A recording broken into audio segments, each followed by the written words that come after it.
오늘 우리에게 주시는 하나님의 말씀은 고린도전서 9장 19절부터 27절까지의 말씀입니다. 고린도전서 9장 19절부터 27절까지의 말씀입니다. 자신 줄 알고 제가 봉독해 올리도록 하겠습니다. 내가 모든 사람에게서 자유로우나 스스로 모든 사람에게 종이 된 것은 더 많은 사람을 얻고자 함이라. 유대인들에게 내가 유대인과 같이 된 것은 유대인들을 얻고자 함이요 율법 아래에 있는 자들에게는 내가 율법 아래에 있지 아니하나 율법 아래에 있는 자 같이 된 것은 율법 아래에 있는 자들을 얻고자 함이요 율법 없는 자에게는 내가 하나님께는 율법 없는 자가 아니요 도리어 그리스도의 율법 아래에 있는 자이나 율법 없는 자와 같이 된 것은 율법 없는 자들을 얻고자 함이라. 내가 약한 자들에게 내가 약한 자와 같이 된 것은 약한 자들을 얻고자 하며 내가 여러 사람에게 여러 모습이 된 것은 아무쪼록 몇 사람이라도 구원하고자 함이니 내가 복음을 위하여 모든 것을 행함은 복음에 참여하고자 함이라. 운동장에 다름질하는 자들이 달릴지라도 오직 상을 받는 사람은 한 사람인 줄을 너희가 알지 못하느냐. 너희도 상을 받도록 이와 같이 다름질하라. 이기기를 다투는 자마다 모든 일에 절제하나니 그들은 썩을 승리자의 관을 얻고자 하되 우리는 썩지 아니할 것을 얻고자 하노라. 그러므로 나는 다름질하기를 향방 없는 것 같이 아니하고 싸우기를 허공을 치는 것 같이 아니하며 내가 내 몸을 쳐 복종하게 함은 내가 남에게 전파한 후에 자신이 도리어 버림을 당할까 두려워함이로다. 아멘. 아멘. 오늘은 삼위일체 주일입니다. 지난 주에는 성령 강림 주일이고요. 이번 주에는 삼위일체 주일인데요. 여러분, 성부, 성자, 성령의 은혜가 우리 모든 성도들에게 충만히 임하기를 간절히 축원드립니다. 성부, 성자, 성령께서는 우리의 구원을 위해서 모두 구약, 신약 그리고 성령의 시대까지 모든 역사 가운데 우리에게 함께 하셨어요. 그래서 여러분 오늘 인사할 때 이렇게 나눴으면 좋겠습니다. 성부, 성자, 성령의 은혜가 충만하길 기도합니다. 함께 우리 나눠볼까요? 옆에 사람과 시작. 성부, 성자, 성령의 은혜가 충만하길 원합니다. 기도합니다. 네.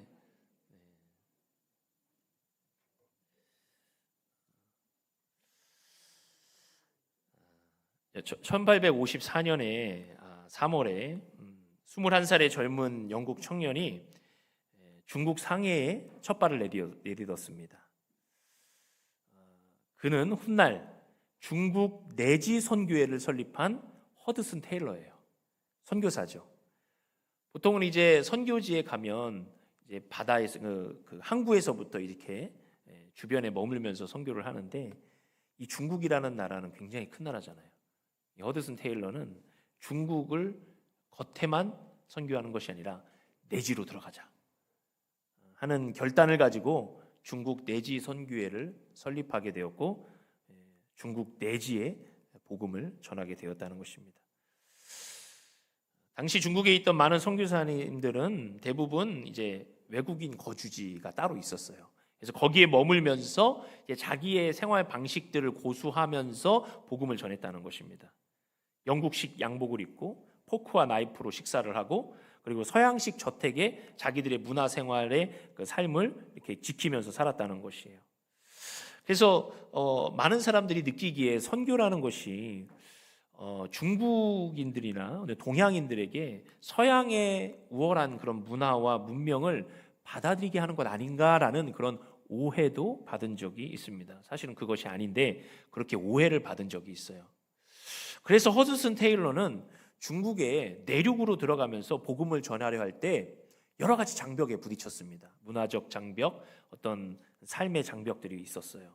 사람들이 이제 내지에서는 이제 외국인들을 보기가 힘들잖아요. 그러니까 깊이 들어가니까 사람들이 파란 눈에 노란 머리, 그리고 이제 영국인들은 신사잖아요. 검은 양복, 중절모를 딱 쓰고 나가니까 그 중국의 사람들이 처음에는 검은 귀신이 왔다라고 막 무서워했다고 합니다. 뭐 돌을 던지거나 두려워서 도망쳤다고 해요. 그때 허드슨 테일러는 이 선교 역사상 가장 파격적인 결단을 내리는데요. 내가 중국인들을 얻기 위해서는 내가 철저히 중국인이 되어야 된다라는 결단을 세웠다는 거예요. 그래서 1855년에 이제 어떻게 했냐면 자신의 노란 머리를 검은색으로 염색했어요. 그리고 앞머리를 깎아냈어요. 그리고 가짜 머리를 뒤에 붙이고 따았습니다. 그 당시가 이제 청나라잖아요. 남자들이 어떻게 머리를 하고 다녔죠? 그렇죠. 황비용처럼 뒤에 변발을 하고 이렇게. 여러분 황비용 영화 보셨어요? 우리 친구들 황비용 영화 봤어요? 네. 황비용 아주 유명하죠. 제가 황씨라 그래요. 황비홍. 예. 우리 어린이부가 오늘 같이 5주째 같이 예배드리는데요. 이미 밑에서 우리 어린이부는 성경 공부를 하고 올라왔습니다. 성경 공부의 시간을 30-40분 가진 다음에 그리고 예배에 온 거예요. 귀한 은혜 우리 어린이들에게도 하나님께서 함께 하실 줄 믿습니다. 아멘. 그래서 자신이 철저하게 이제 중국인이 돼야 된다는 생각으로 변발을 하고 영국식 양복을 집어 던지고 중국 전통 의상을 입었어요. 젓가락으로 밥을 먹었어요. 그들의 언어와 문화를 온몸으로 흡수하기 시작했습니다. 사람들은, 선교사들은, 다른 선교사들은 경악했어요. 영국인의 품위를 떨어뜨렸다. 심지어는 이제 너는 문명의 배신자다 이러면서 욕을 했습니다. 다 하진 않고 그 중에 더러 그렇게 말하는 사람도 있었겠죠. 그런데 허드슨 테일러는 생각이 확고했어요. 우리가 입은 옷이나 우리의 외모가 중국인들과 다르면 다를수록 복음의 진리가 그들의 마음속에 들어가는 길은 그만큼 좁아진다라고 고백을 했습니다. 여러분, 예수님도 어때요? 예수님은 어떤 분이십니까? 하나님과 본체시나 하나님과 동등됨을 취할 것으로 여기지 아니하시고 오히려 자기를 비워서 누구의 형체를 가지셨어요? 종의 형체, 사람의 형체를 가지고 사람같이 되신 분. 이것을 인카네이션이라고 하는 거예요. 성육신. 신이 하나님께서 인간이 되셨다는 거예요. 허드슨 테일러는 여기서 복음의 능력을 경험한 거예요. 하나님이 우리와 같은 종의 형체, 인간의 형체를 가지고 이 땅에 오셨다는 것. 이것이야말로 복음의 능력을 전하는 놀라운 통로라는 것을 그가 깨달은 것입니다. 그래서 생명의 핵심인 예수 그리스도의 복음만 빼고 껍데기라고 할 수 있는 그 문화와 취향, 자존심, 심지어 외모까지 전부 다 중국인스럽게 자기가 중국인들과 함께 어울리면서 복음을 전했다는 것입니다. 예수 그리스도의 마음을 닮은 것이죠. 오늘 고린도전서 9장 19절에 내가 모든 사람에게서 자유로우나 스스로, 억지로가 아니에요, 스스로 모든 사람에게 종이 된 것은 더 많은 사람을 얻고자 함이라. 바울 사도는 고린도 교회를 세우고 그리고 복음 전도의 여행을 다니면서 그 지역을 다닐 때마다 정말 그 사람들을 향한 긍휼과 사랑으로 복음을 전했어요. 여러분, 우리가 구원받은 그리스도인들은 어떠한 것에서 속박받지 않는 완전한 자유인이 된 줄 믿습니다. 사단이 더 이상 우리의 허물과 죄를 정죄하며 삼키지 못하며 완전히 의롭게 된 주님의 자유로운 자녀들인 줄을 믿습니다. 여러분, 우리는, 제가 누누이 말씀드렸죠. 저는 비 오는 날 이사했습니다. 사람들은 손 없는 날을 잡아서 이사한다고 하죠. 왜냐하면 손 없는 날, 손해가 없는 날 이사해야 된다는 거예요. 근데 저는 오히려 일부러 비 오는 날에 이사했어요. 왜요? 저렴하니까요. 여러분의 집에 액자를 여기다 걸까 저기다 걸까 고민하지 않아요. 뭐 복이 나간다. 여러분, 예수님을 믿는 자들은 여기든 저기든 상관없습니다. 결혼할 때 사주팔자 궁합 보지 않아도 돼요. 왜요? 그것은 다 미신이고 귀신입니다. 아무짝에도 쓸모없는 거예요. 둘이 서로 사랑하고 주님 안에서 50% 이상 맞으면 결혼하면 되는 거예요. 주를 믿는 자들은 자유로운 것입니다. 어떤 속박, 어떤 그런 이제 우울감, 그리고 어떤 힘듦, 어려움, 그리고 이것이 복일까 저것이 복일까 하면서 고민하고 염려하는 삶이 아니라 예수 그리스도 안에 있는 자들은 모든 자유함이 그 안에 있다는 것입니다. 사단은 더 이상 우리 안에 있는 여러 가지 것들로 우리를 정죄하지 못하고 우리는 오히려 그 안에서 성령을 기쁘시게 하는 복된 삶을 살아가는 거룩한 인생이 되는 거예요. 여러분, 바울 사도는 얼마나 우월한 사람이었습니까? 로마 시민권자였어요. 그 당시에 로마 시민권자는 지금의 어떤 시민권과도 비교할 수 없었습니다. 그리고 율법적으로는 가말리엘 문화생이었어요. 그 당시 가말리엘이라고 하는 분은 율법 중에서도 최고봉에 있는 율법 학자예요. 우울함이 대단했습니다. 사도행전 22장 28절에 로마의 천부장이 그를 두려워했어요. 천부장이 대답하되 나는 돈을 많이 들여서 이 시민권을 얻었노라. 바울이 이르되 나는 나면서부터라 하니. 너는 언제 로마 시민권을 얻은 자니? 물어보니까 천부장은 돈을 많이 들여서 나는 이 로마 시민권을 샀다는 거예요. 근데 바울 사도는 뭐예요? 그의 가정이 나면서부터 로마 시민권자였다는 거예요. 그리고 빌립보서 3장 5절부터 6절에 이런 말씀합니다. 나는 8일 만에 할례를 받고 이스라엘 족속이요 베냐민 지파요 히브리인 중에 히브리인이요 율법으로는 바리새인이요 열심으로는 교회를 박해하고 율법의 의로는 흠이 없는 자라. 자기가 율법에 있어서는 누구도 그 율법을 행하는 것이나 율법을 가르치는 것은 지지 않는다는 거예요. 대단한 율법학자, 유대인 중에 유대인이라는 것을 자기가 말하는 거예요. 이거 자랑하는 게 아니에요. 그 다음 절에 이렇게 말씀합니다. 빌립보서 3장 7절부터 8절. 그러나 무엇이든지 내게 유익하던 것을 내가 그리스도를 위하여 다 해로 여길 뿐더러 또한 모든 것을 해로 여김은 내 주 그리스도 예수를 아는 지식이 가장 고상하기 때문이라. 내가 그를 위하여 모든 것을 잃어버리고 배설물로 여김은 그리스도를 얻고. 할렐루야. 그리스도의 복음의 놀라운 능력을 양손으로 붙잡기 위해서 세상이 잡고 있는 자존심과 나의 우월함을 다 내려놓았다는 거예요. 우리가 하나님을 붙잡기 위해서는 내 양손에 쥔 걸 내려놔야 되잖아요. 여러분, 손이 3개인 사람 있습니까? 손이 3개인 사람 있어요? 성경에 손이 3개인 사람 나와요? 삼손. 우리 어린이부가 있어서 잠깐 얘기해봤어요. 삼손이 손이 3개가 아니에요. 넌센스 퀴즈입니다. 여러분, 손이 3개인 사람은 없어요. 손은 2개예요. 양손으로 잡고 있는 걸 놓지 않고는 복음의 진리를 잡을 수 없다는 것입니다. 그래서 바울 사도는 내가 양손에 쥐고 있는 로마 시민권과 율법학자라는 그 대단한 자랑을 예수 그리스도를 아는 것에 다 던져버렸어요. 그리고 그걸 놓고 뭘 잡았어요? 복음, 예수 그리스도를 아는 지식을 잡았다는 것입니다. 사랑하는 성도 여러분, 저와 여러분이 양손으로 예수 그리스도의 복음을 꽉 잡는 주의 자녀들, 주의 군대, 주의 신부, 주의 거룩한 백성이 되시기를 축원드립니다.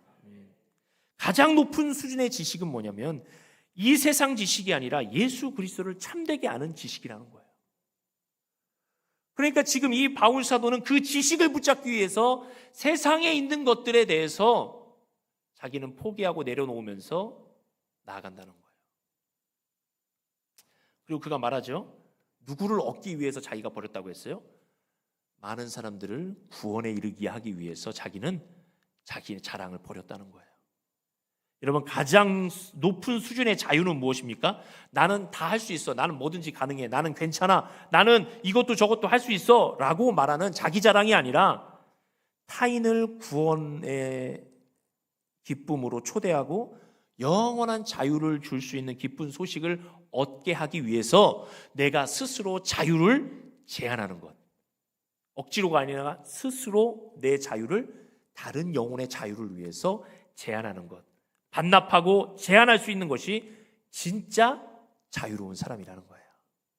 저와 여러분은 자유로운 사람들인 줄 믿습니다.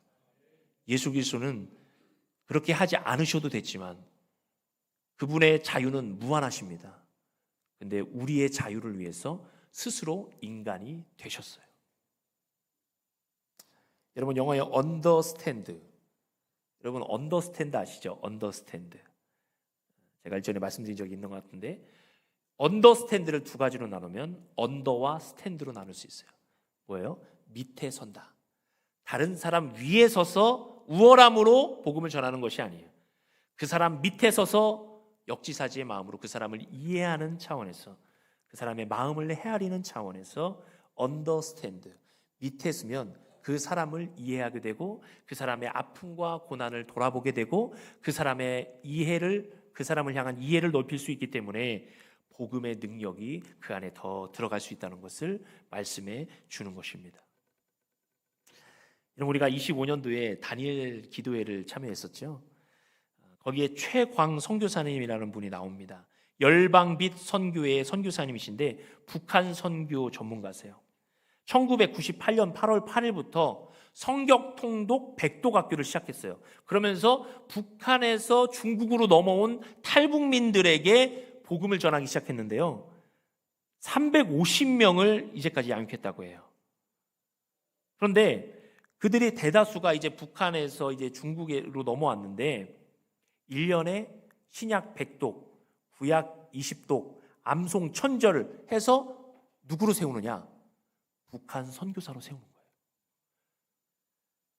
북한에서 자유를 찾고자 나온 자들에게 복음을 가르쳐서 복음을 심고 구원의 은혜를 줘서 그들의 참된 자유를 얻게 하고 그 자유로 자기의 마음대로 사는 것이 아니라 내가 이제 자유를 얻었으니 나는 북한이라는 건 진절머리 난다, 이게 아니라 북한에 있는 자유롭지 못한 영혼들을 향해서 달려나가는 북한 선교사로 세운다는 거예요. 그 중에서는 북한 보위부에 잡혀가서 총살을 당한 사람들도 있고 성도도 있고 감옥에 가는 일들은 비일비재하고 행방불명이 된 사람들도 있어요. 진짜 자유를 얻은 자들이 왜 자신의 자유를 제한하면서 북한 영혼을 위해서 달려갈까요? 자신의 자유가 북한을 사랑하는 마음에 압도되어 자기 스스로 제한하고 북한으로 그 불구덩이 속으로 달려 들어가는 거예요. 황장엽이 주체 사상을 만들었다고 얘기하죠. 그가 만들 때 성경을 참고했다는 소리가 있어요. 하나님의 자리에 김일성을 놓고 예수님의 자리에 김정일을 놓고 성령님의 자리에 당해령을 놓고 이러면서 주체 사상을 만들었다는 거예요. 근데 그렇게 쇠뇌되었던 북한 그런 사람들이 탈북을 해가지고 성경을 백독하고 암송을 하면서 다시 삼위일체 하나님이 성부, 성자, 성령이 다시 제자리로 돌아오는 것을, 다시 원래의 자리로 돌아오는 것, 그리고 김일성에게 충성된 자가 아니라 하나님의 복음에 충성된 자로 다시 세워지는 원래의 자리로 돌아가는 그런 은혜를 경험하게 되고 자신의 자유를 주님의 영광과 북한을 위해서 쓰는 것이죠. 삐뚤어지고 왜곡됐던 잘못된 것들을 예수 그리스도의 복음으로 원래 자리로 돌이키는 것. 여러분, 우리도 우리의 삶에 하나님 외에 다른 것으로 왜곡되어 있고 삐뚤어져 있다면 어떻게 해야 돼요? 돌려놔야 될 줄을 믿습니다. 돌려놔야 돼요. 돌려놓는 것은 쉬운 게 아닙니다. 많은 사람들이 평생 동안 그 자리에 살아가고 그것에 심취되어 살아가는 사람이 그리스도의 복음을 듣고 원래 자리로 돌아오기까지 얼마나 많은 고난과 어려움이 있었겠습니까? 그것을 경험하고 돌아온 자유인들은 그런 삶이 얼마나 비참하고 그러나 알지 못하고 살아가는 그 사람들을 위해서 자신을 다 내어주면서 예수님께서 인카네이션, 성육신하신 것처럼 자기도 그 자리로 내려가서 그 자들을 끌어올리는 그런 일에 헌신하게 되었다는 거예요. 20절입니다. 유대인들에 대해 내가 유대인과 같이 된 것은 유대인들을 얻고자 하며 율법 아래에 있는 자들에게 내가 율법 아래에 있지 아니하나 율법 아래에 있는 자같이 된 것은 율법 아래에 있는 자들을 얻고자 하며. 인간의 왜곡되었던 그 자리에서 유대인이고 율법 지키는 자고 이런 것들은 인간적인 껍데기인데 다시 원래의 자리로, 주님의 자녀의 자리로 돌이키게 하는 거예요. 바울사도가 유대인들에게 유대인처럼 되었다, 율법 아래에 있지 아니하나 율법 아래에 있는 자들 같이 자기가 되었다는 것은 그 자리로 내려가서 그들과 함께 타협하고 동화되었다는 말이 아니에요. 쉽게 예를 들어서 나는 술 마시는 사람을 전도하기 위해서 술을 마시게 되었다, 이러면 어떻게 돼요? 이건 잘못된 거잖아요. 지금 바울사도가 말하는 것은 그게 아니에요. 그들과 같이 내려가서 타협하고 동화되었다는 것이 아닙니다. 술을 통해서는 알 수 없는, 세상이 줄 수 없는 기쁨과 감사함으로 그들에게 전해주기 위해서 그들에게 내려갔다는 거예요. 여러분, 저는 고등학교 때부터 술을 마시는 친구들이 주변에 있었어요. 그리고 대학교 와서는 이제 신학대학교를 갔기 때문에 주변에 친구들이 많이 끊어졌지만, 근데 그런 친구들이 여전히 연락을 하고, 제가 이제 성격이 어때요, 여러분? 친구가 많을 것 같아요, 적을 것 같아요? 할렐루야. 친구가 많을 것 같잖아요. 그래서 그 친구들을 잘 끊지 않고 이렇게 주변에 있었어요. 그런데 그 친구들이 저에게 항상 질문해요. 근시가, 너는 무슨 재미로 사니? 무슨 재미로 사니? 이러는 거예요. 뭐 때를 따라 어디도 막 놀러 가고 흔들기도 하고 춤추기도 하고 먹기도 하고 막 마시기도 하고 해야 되는데, 너를 보면은 그런 건 아닌 것 같아 라고 얘기하는 거예요. 너무 감사하죠. 무슨 재미로 사냐라고 질문을 하는 거예요. 근데 제가 뭐라고 대답하겠어요? 나는 재미가 없어. 나는 힘들어. 난 교회도 나가야 돼. 이렇게 했다면 저는 목회자가 되지 못했을 거예요. 근데 제 안에 세상이 줄 수 없는 기쁨, 세상과 비교할 수 없는 기쁨, 내 안에 자리 잡은 기쁨이 있었기 때문에 이 기쁨은 그 친구들이 누리는 재미보다 하나님이 주시는 근본적인 기쁨 안에서 살아가고 있기 때문에, 그 친구들이 너 무슨 재미로 사니? 라고 할 때 제 마음에는 미소가 있어요. 내가 그래도 주님 안에서 기쁘게 살아가고 있구나. 저들이 보기에는 내가 우울하고 힘들고 속박되고 어려운 삶이 아니라 정말 예수 그리스도 안에서 자유한 삶을 살아가고 있는 것이 느껴지는구나 하면서 감사하게 되었습니다. 사랑하는 성도 여러분, 저와 여러분이 세상 사람들에게 이것이 느껴져야 될 줄을 믿습니다. 이것이 느껴지면 잘 사는 거예요. 그래서 저는 그들을 만나면서 뭐 술 먹지 않고 그들이 한 시간마다 막 담배를 피러 가더라고요. 그게 아니고 주님 안에 있으면 그런 기쁨은, 세상의 기쁨은 아무것도 아니고 주 안에 있는 기쁨이 있다는 거예요. 그래서 그들을 오히려 위로하게 되는 거예요. 저한테 기도해 달라고 해요. 자기는 술을 실컷 마시고 괴로워하면서 저한테, 근시가 나를 위해서 기도해 줘라, 이렇게 얘기하더라고요. 여러분, 우리가 그런 자들이 되어야 돼요. 본질적인 것에는 첨예하게 본질을 따라가지만 비본질적인 것에는 우리가 유연한 태도로 우리가 대해야 된다는 거예요. 그러나 우리 안의 기쁨은 주님으로부터 오는 기쁨이다. 제가 결혼하기 전에 청년들이 저에게 전도사님이 결혼 못할까 봐 연애학을 알려줬어요. 그 중에 가장 신비한 건 뭐냐면 여자의 신비인데, 여자의 신비 중에 여자가 하는 말을 잘 들어야 된다는 거예요. 그래서 여자의 신비 단어가 있는데 아무거나라는 거, 아무거나의 신비가 있다는 거예요. 그래서 여자친구가 생겼을 때, 만약에 여자친구가 아무거나 먹자라고 했을 때 진짜 아무거나 먹으면 평생 아무거나 먹을 수 있다는 것을 저에게 얘기하더라고요. 저는 그 말을 귀담아 들었습니다. 아무거나라는 것은 신비한 단어다. 아무거나라는 것을 얘기할 때, 너가 나의 만족을 위해서 가장 적당하고 좋은 것을 골라라 라고 하는 얘기구나. 그래서 예를 들어서 파스타를 먹고 싶다고 했을 때, 파스타를 먹고 싶다고 먹자고 했을 때, 그거 너무 느끼해 라고 말하면 파스타가 싫다는 얘기가 아니라, 오늘은 뭔가 매콤하고 뭔가 기분이 올라가고 뭔가 나를 시원하게 하는 그것을 먹고 싶다고 하는 소리로 알아들어라, 나한테 얘기하더라고요. 그때는 몰랐어요. 저는 그때 어떻게 대처했냐면, 보통 아무거나 라고 할 때, 이런 신비를 배웠을 때 성경에는 무엇을 먹을까, 무엇을 마실까, 무엇을 입을까 염려하지 말라 라고 대처하면 된다. 저는 그때까지 그렇게 알았어요. 여러분, 제가 착각했던 것들은 비본질적인 것을 본질로 대하려고 하니까 그게 힘든 거더라고요. 여러분, 본질을 지키기 위해서는 비본질적인 것에 대해서 유연할 줄 알아야 됩니다. 여러분, 교회가 왜 싸웁니까? 본질적인 것으로 싸우지 않아요. 교회는 본질적인 것에는 모두 다 동의해요. 그러나 교회가 싸우고 갈라지는 이유는 비본질적인 것들 때문에 싸우는 거예요. 피아노를 오르간으로 해야 되냐, 어떻게 신디로 해야 되냐, 어떻게 교회 안에 신디가 들어올 수 있느냐, 어떻게 교회 안에 드럼을 칠 수가 있느냐, 어떻게 교회 안에 염색을 할 수가 있느냐, 어떻게 교회 그 기물들을 움직일 수가 있느냐, 이 강대상을 크리스탈로 해야 되냐, 나무로 해야 되냐. 여러분, 이런 것들로 교회가 갈라지는 거예요. 제가 예를 든 것이지만 여러분, 우리는 본질을 지키는 자들인 줄 믿습니다. 본질은 움직이지 않아야 되는 거예요. 바울 사도는 지금 사람을 얻기 위해서 본질적인 것을 그에게 주기 위하여서 비본질적인 것에 사람의 마음을 헤아리고 이해하고 그의 마음을 잡아주었다는 거예요.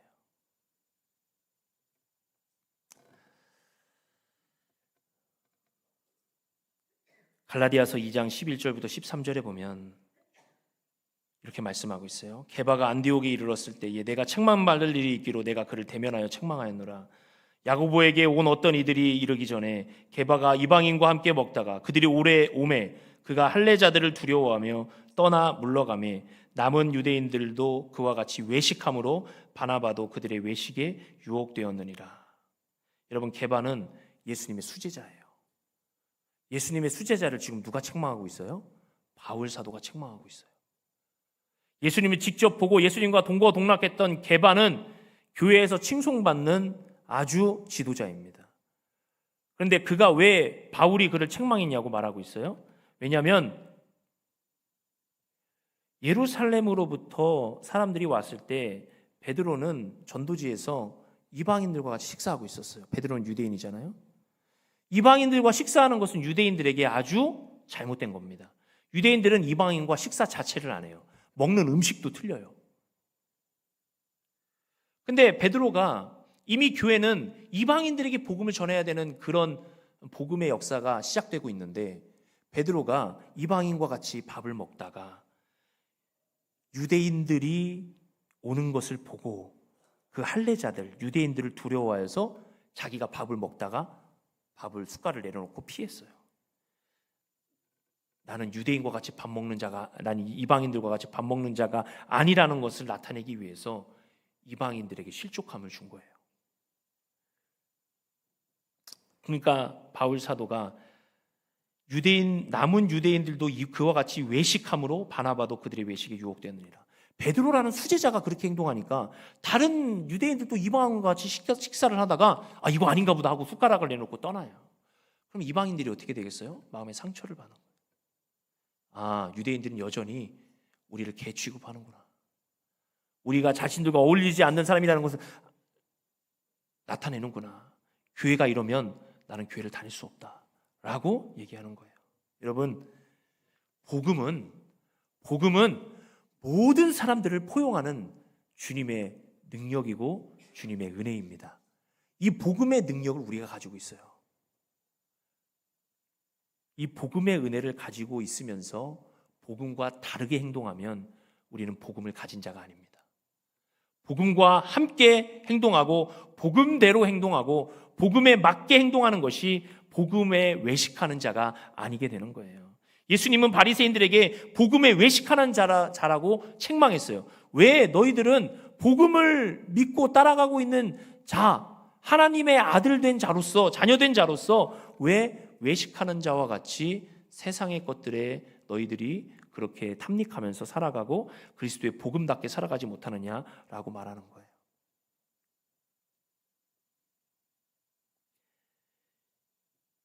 사랑하는 성도 여러분, 복음을 위해서 스스로 자유를 제한하는 것은 주님께 영광이 됩니다.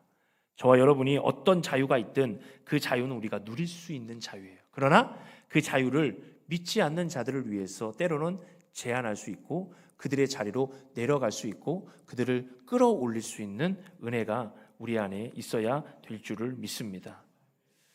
그래서 바울 사도는 9장 23절에 내가 복음을 위하여 모든 것을 행함은 복음에 참여하고자 한다고 말씀하고 있어요. 이 모든 것을 행한다는 것은 무엇일까요? 내가 유대인과 같이 된 것, 그들을 위해서 그의 자리까지 내려간 것, 그들과 함께 어울리면서 그들을 복음의 길로 인도한 모든 것, 그것을 행함은 복음을 위하여 한 것이고 복음에 참여한 자가 되었다는 것을 얘기하고 있어요.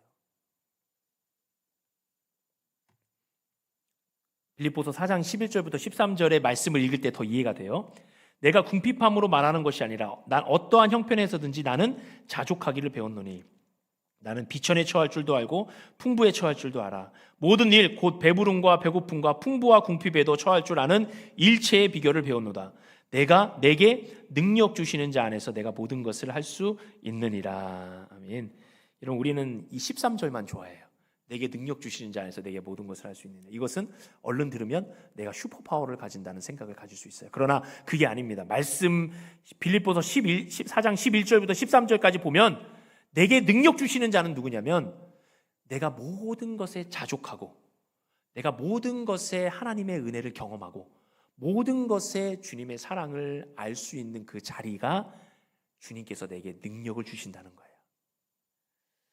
삶의 집착을 버리고 자족하는 삶을 배우는 것이 능력 있는 삶이라는 거예요. 여러분, 우리가 주님 안에서 자족하고 만족하는 법을 배워야 될 줄을 믿습니다. 어떤 상황에 처하든지 내가 누구와 어울리고 누구와 살아가든지 그 안에서 내가 복음 외에 다른 것들은 자족하고 만족하는 삶을 살 때 이것이 주님께 기쁨이 된다 이거예요. 왜냐하면 복음을 전할 기회가 언제 생길지 몰라요.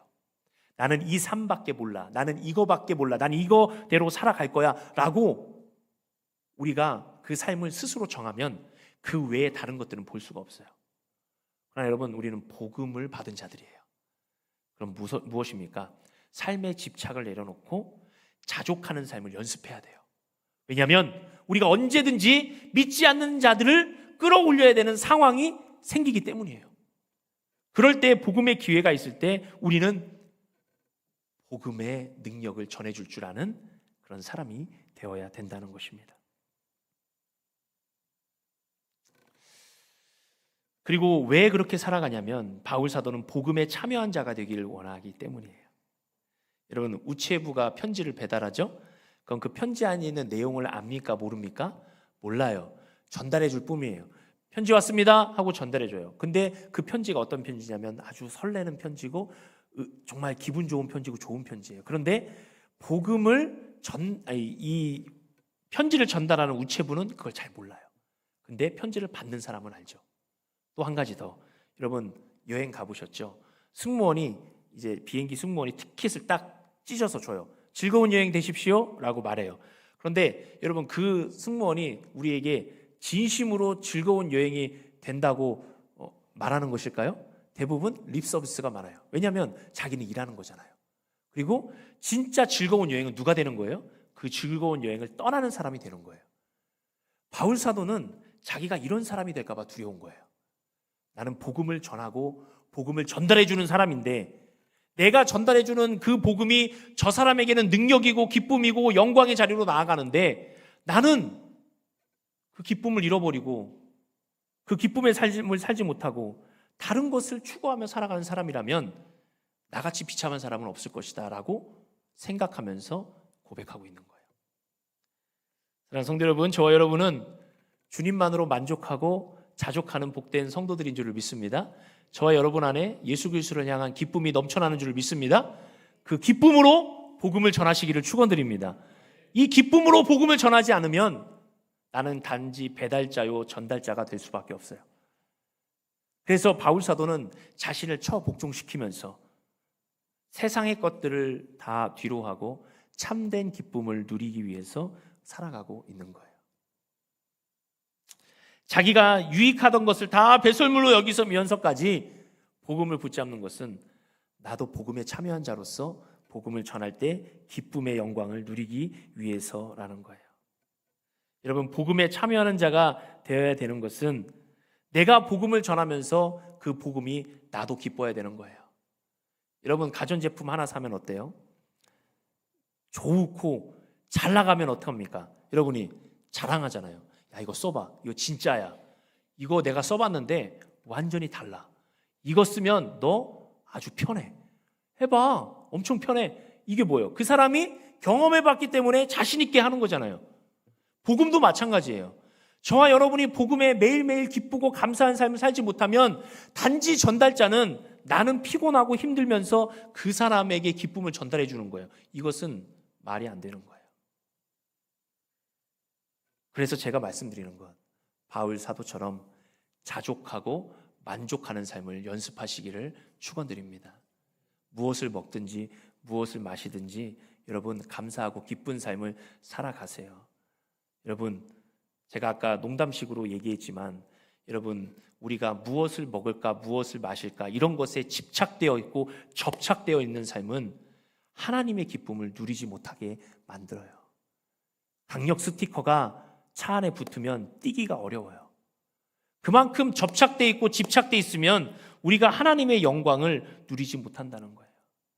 언제든지 그것을 뗐다 붙였다 할 수 있을 만큼 복음에 대해서는 철저하고 다른 것에 대해서는 유연한 그런 복된 삶을 저와 여러분들이 사시기를 축원드립니다. 25절과 27절을 마지막으로 보겠습니다. 이기기를 다투는 자마다 모든 일에 절제하나니 이들은 썩을 승리자의 관을 얻고자 하되 우리는 썩지 아니할 것을 얻고자 하노라. 27절, 내가 내 몸을 쳐 복종하게 함은 내가 남에게 전파한 후에 자신이 도리어 버림을 당할까 두려워함이로다. 바울 사도가 이 25절과 27절을 왜 이야기하는 것일까요? 절제라는 것은, 이기기를 다투는 자마다 절제한다는 것은 무슨 말일까요? 내가 복음에 있어서 철저한 사람이 되고 다른 것에는 자족한 사람이 되면 내가 모든 일에 절제할 수 있는 유연함이 가지게 된다는 거예요. 왜요? 우리는 썩지 아니할 면류관을 바라보며 살아가는 삶이기 때문이에요. 여러분, 우리의 상은 이 땅의 썩을 월궤관이나 면류관이 아닙니다. 우리가 얻을 상은 하늘의 상급인 줄을 믿습니다. 그리고 27절에 그것을 위해서 내 몸을 쳐 복종하게 하고 내가 그것을 위해 살아가는 것은 자신이 도리어 복음을 전한 후에 버림을 당할까 두려워함으로 바울 사도는 오히려 자신을 쳐 복종하고 자족하는 삶을 살아간다는 것입니다. 여러분, 하나님 나라의 복음의 삶은 중간지대가 없어요. 적당함이 없어요. 타협함이 없습니다. 복음은 변하지 않아요. 복음은 그대로 있는 것입니다. 복음에 타협하면 그 순간 우리는 무너지게 되는 거예요. 복음을 위한 삶은 산책로를 가는 길이 아닙니다. 적당히 가는 길이 아니에요. 복음을 위한 삶은 나를 절제하고 나를 복종시키고 주님 안에 가는 다름질하는 삶인 줄을 믿습니다. 썩을 면류관을 위해서 여러분 영혼마저 바치지 마시기를 바랍니다. 영혼까지 끌어서 세상을 위해 사는 사람들이 너무나 많아요. 우리 그리스도인들은 영혼을 위해서 일해야 돼요. 영혼을 위한 일에 우리가 힘쓰지 않으면 주님이 오실 때 우리는 세상에 접착되어서 떨어지지 않는 삶을 살아갈 수밖에 없습니다. 사랑하는 성도 여러분, 어떤 일에도 자족하고 절제된 삶을 연습하시기를 바랍니다. 복음을 위하여서 여러분이 전부를 내려놔야 될 때도 있어요. 복음을 위해서 포기하는 순간이 찾아올 때도 있습니다. 그때 포기하기 위해서는 모든 것에 자족하고 주님이 주시는 능력으로 내가 유연한 삶을 살아갈 준비가 되어야 된다는 거예요. 그래서 담대함을 연습하시고 복음을 위해서 썩지 아니할 면류관을 위해서 여러분 승리하며 나아가는 저 여러분들이 되시기를 주님의 이름으로 축원합니다. 아멘. 마지막으로 말씀을 정리합니다. 사랑하는 성도 여러분, 가장 높은 자유는 다른 영혼의 구원을 위해서 나의 자유의 권리를 포기하는 것이고 모든 일에 주님이 주시는 자족으로 살아가는 삶입니다. 여러분, 다른 사람들을 떼어내기 위해서는 내가 유연한 사람이 되어 그 사람을 떼어줄 줄 아는 사람이 되어야 되는 거예요. 이 땅에 썩을 면류관이 아니라 하늘의 면류관을 쌓고 살아가는 저와 여러분이 될 때에 우리는 영원한 삶을 살아가는 복된 자녀들이 될 줄을 믿습니다. 저와 여러분이 오늘도 복된 삶을 위해서 많은 영혼들을 옳은 대로 인도하는 복음의 삶을 위해서 살아가고 승리하는 믿음의 자녀들이 다 되기를 주님의 이름으로 축원합니다. 아멘. 기도하겠습니다.